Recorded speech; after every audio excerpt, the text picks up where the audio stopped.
R என்ற நபர் பெறுவதில் 50% Q என்ற நபரும் Q பெறுவதில் 50% P என்ற நபரும் பெறுமாறு P, Q மற்றும் R என்ற 3 நபர்களுக்கு ரூ. 350 பிரிக்கவும். எவ்வளவு ரூபாய்? தொகை எவ்வளவு? 350 ரூபாய். எத்தனை பேருக்கு பிரிக்கிறோம்? ரொம்ப ஈஸியா போட்டுடலாம். இது நம்ம ரேஷியோ போடுறோம்ல, P/Q/R. இப்ப P க்கு கொடுக்கறதுல 50%. சரியா? P க்கு 2 ரூபாய் கொடுத்தா Q க்கு எத்தனை ரூபாய் கொடுப்போம்? 1 ரூபாய். Q க்கு 1 ரூபாய் கொடுத்தோம்னா R க்கு எவ்வளவு ரூபாய் கொடுப்போம்? 50 பைசா. சரியா? அப்ப இது ஒரு பங்கு அப்படின்னா இது எத்தனை? இதுல 50% அப்படிங்கும் போது இது எத்தனை பங்கு? 2 பங்கு. இது 2 பங்குனா இது எத்தனை பங்கு? 4 பங்கு. 2 2 4. 4ல பாதி 50% தான் 2. சரி, அப்ப ரேஷியோ போட்டோம். இந்த 3 ரேஷியோவையும் சேர்த்தோம்னா 350 வரும். அப்ப 4 + 2 + 1 எவ்வளவு?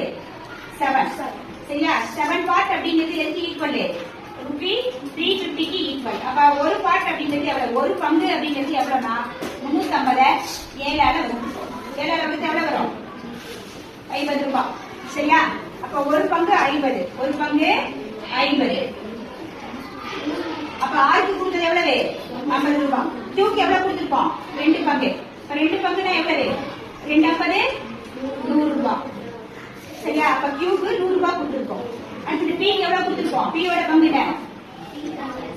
4 பங்கு. அப்ப 4 × 50 எவ்வளவு? 200. சரியா? இது வந்து இதோட பங்கு, Q ஓட பங்கு, இது R ஓட பங்கு. சரியா?